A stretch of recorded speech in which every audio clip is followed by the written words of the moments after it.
Estamos en el estudio del formalismo ruso. En la clase anterior nos referimos a los aportes del formalismo a la teoría literaria. Entre ellos consideramos la concepción precisa de la lengua y de la literariedad o literaturidad, se traduce de las dos maneras, teoría del verso y de la prosa, teoría de la historia literaria, teoría de los géneros literarios y la teoría del relato. Hoy día nos vamos a referir a algunas precisiones conceptuales que hacen relación con la lengua poética y la lengua cotidiana. Y para ello vamos a introducir dos conceptos bien importantes que son la desautomatización y el extrañamiento. Dice el formalismo, la lengua poética produce desautomatización y extrañamiento. Vamos a ver de qué se tratan estos dos conceptos importantes. Vamos a hacerlo de una manera, ¿no es cierto?, lo más sucinta, clara posible. Uno de los maestros, padres, iniciadores, ¿no es cierto?, del formalismo, Shklovsky, crea el concepto de desautomatización, ¿ya?, como un mecanismo de creación de la literariedad en el lenguaje. No nos olvidemos que la literariedad es lo que hace que un texto se defina como texto literario, ¿ya?, que algo sea literatura. Y ya nosotros hemos precisado algunas características, ¿no es cierto?, del texto literario, entre ellos la opacidad, la connotación, la plurisignificación, ¿no es cierto?, la ficción, son varios elementos que hemos ido trabajando. Entonces, considera este concepto de desautomatización como un mecanismo de creación de esto, de la literariedad, ¿no es cierto?, en el lenguaje. Vamos a ir marcando los conceptos fundamentales. ¿Qué es? Es la ruptura de la automaticidad de la percepción. Significa esto que en el discurso cotidiano, en el discurso habitual, nosotros percibimos la realidad, ¿cierto?, desde una manera mecánica, automática, cotidiana, habitual, normal, diríamos, ¿no es cierto? ¿Y qué viene a ser la literatura? ¿Qué hace? ¿No es cierto? Este lenguaje literario desautomatiza esa percepción automática, ¿ya? Rompe la automaticidad. El lenguaje literario rompe la automaticidad de la percepción, diríamos, nos quiebra el esquema con el que, ¿no es cierto?, nosotros habitualmente percibimos la realidad o se percibe la realidad, ¿ya? A través del lenguaje, a través de su vehículo de expresión, de su composición, de su estructura, ¿no es cierto?, nos rompe la linealidad de la percepción. Esa es la desautomatización, ¿ya? Y por lo tanto, ¿no es cierto?, se produce esto, que es el extrañamiento. Extrañamiento en la percepción, extrañamiento diríamos como un fenómeno, ¿no es cierto?, en el destinatario, en la percepción. ¿Y extrañamiento frente a qué? Ante lo no conocido, ante lo desconocido, ante este lenguaje, esta forma, ¿no es cierto?, de expresar lingüísticamente que desautomatiza, ¿ya?, la percepción, como normal y habitual, cotidianamente la hacemos. Entonces, está situado, ¿no es cierto?, en el destinatario, está situado esta desautomatización, ¿no es cierto?, dirigida a producir un efecto, ¿cierto?, en quien lee, quien escucha, ¿ya? Produce el extrañamiento ante lo no conocido. Entonces, por lo tanto, una ruptura, ¿no es cierto?, entre significante y significado. Las palabras, ¿no es cierto?, son las mismas, diríamos, no vamos a inventar nuevas palabras necesariamente para producir la desautomatización o el extrañamiento, sino que es el uso que se le da, ¿ya? Desligado o alejado del significado, diríamos, habitual, normal, es un nuevo uso en nuevos contextos, contextos organizados de distintas maneras, ¿ya? Un proceso de desautomatización clave, fundamental, importantísimo, es la metáfora, ¿ya? Diríamos el gran ejemplo de la desautomatización, la metáfora. porque debemos realizar un proceso de comprensión para alcanzar el verdadero significado de las palabras metafóricas, al haberlas privado de una relación directa. Decíamos, el discurso, el lenguaje denotativo tiene una relación directa, ¿no es cierto?, entre las palabras y el mundo real o las palabras y el mundo al que alude.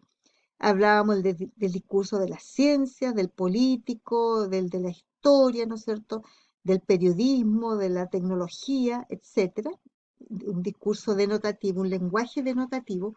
Aquí es todo lo contrario, ¿no es cierto? Debemos primero, en el contexto de la opacidad del lenguaje, ¿cierto? Y la metáfora, y estos elementos le otorgan, ¿no es cierto?, opacidad al lenguaje literario, que es una de sus características, nos obliga primero a pasar por los signos, decíamos, los signos lingüísticos, las metáforas, las figuras literarias, la manera, ¿no es cierto?, de componer el texto literario, ¿cierto?, eh, opacan el texto, nos ponen obstáculos para ir al mundo de los sentidos, al mundo de los significados.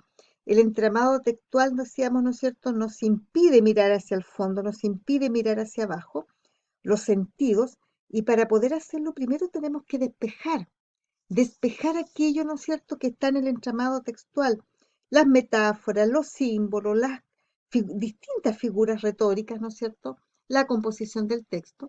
Entonces, eh, una manera, diríamos, como máxima ejemplo o representatividad de esta desautomatización es la metáfora. Organizamos el mundo de otra manera. Lo decimos, pero lo decimos de otra forma, en la cual, ¿no es cierto?, para poder acceder al mundo de la significación tenemos que pasar por una serie de dificultades para poder, ¿no es cierto?, desentrañar estas metáforas, ¿ya? Grandes autores, ¿no es cierto?, como Góngora, Quevedo y fundamentalmente como Góngora, crearon magistrales metáforas. Y es muy difícil leer a Góngora si no tenemos, ¿no es cierto?, un vasto conocimiento de metodología, disculpen, de mitología, mitología griega, mitología latina, un docto conocimiento, diríamos, para poder desentrañar estas metáforas. Bien, así pues, una obra literaria, no solo por su cantidad, no, es literaria una obra no solamente por su cantidad de metáforas, sino por la desautomatización de las mismas. O sea,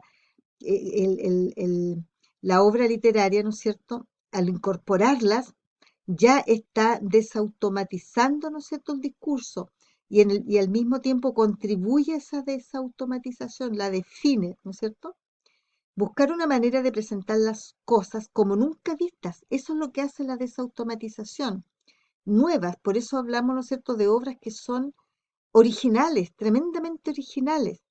Usamos el mismo lenguaje, pero creamos originalidad. ¿Cómo? A través de este recurso, ¿ya? Desautomatizar la percepción, singularizando, ¿ya?, las cosas, mostrándolas como nuevas, como originales, como recién creadas.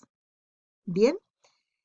Así como lo hace Juan Ramón Jiménez con su poesía cuando dice: inteligencia, dame el nombre de las cosas, haz que yo invente el nombre, dame las palabras exactas para nombrar las cosas y crearlas de nuevo. ¿Se fijan? Juan Ramón Jiménez, Premio Nobel de Literatura, sacándolas de contexto para hacerlas llamativas, atractivas, nuevas. Bien, vamos a ver este material. Yo les mostré en una clase anterior este texto, ¿ya? Este texto literario, en el que mostrábamos este cuento de Arturo, perdón, de Julio Cortázar, em, y veíamos que es un texto que nos llama la atención porque no parece un texto real para quienes no lo conocen. Nos fijamos en el título y empezamos a lo mejor a pensar, sí, es un texto real, pero nos rompe absolutamente el esquema.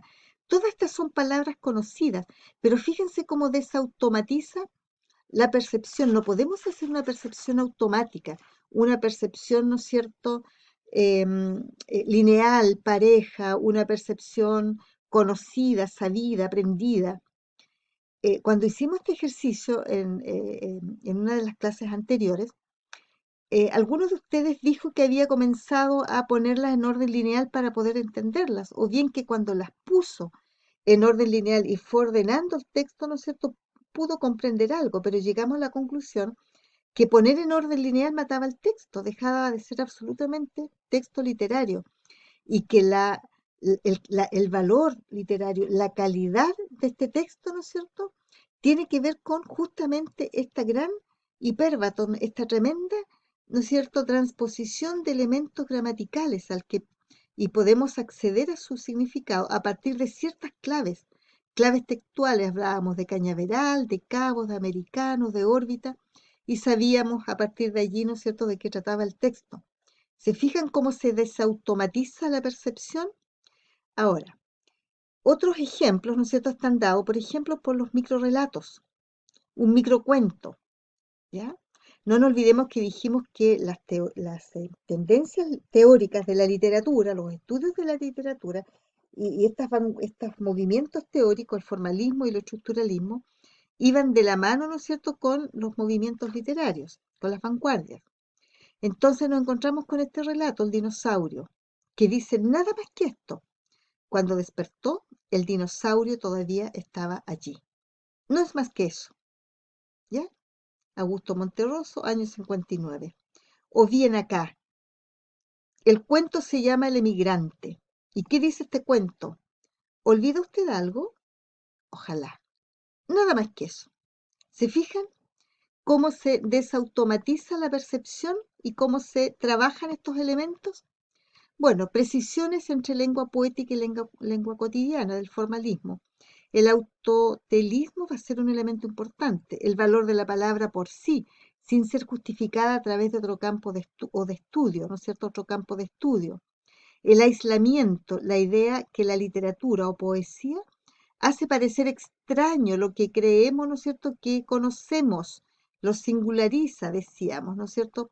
Y nos produce este extrañamiento porque lo expresa desde un punto de vista totalmente distinto, hace extraño lo familiar, ¿cierto? Una manera, ¿no es cierto?, son esos textos que seleccionamos.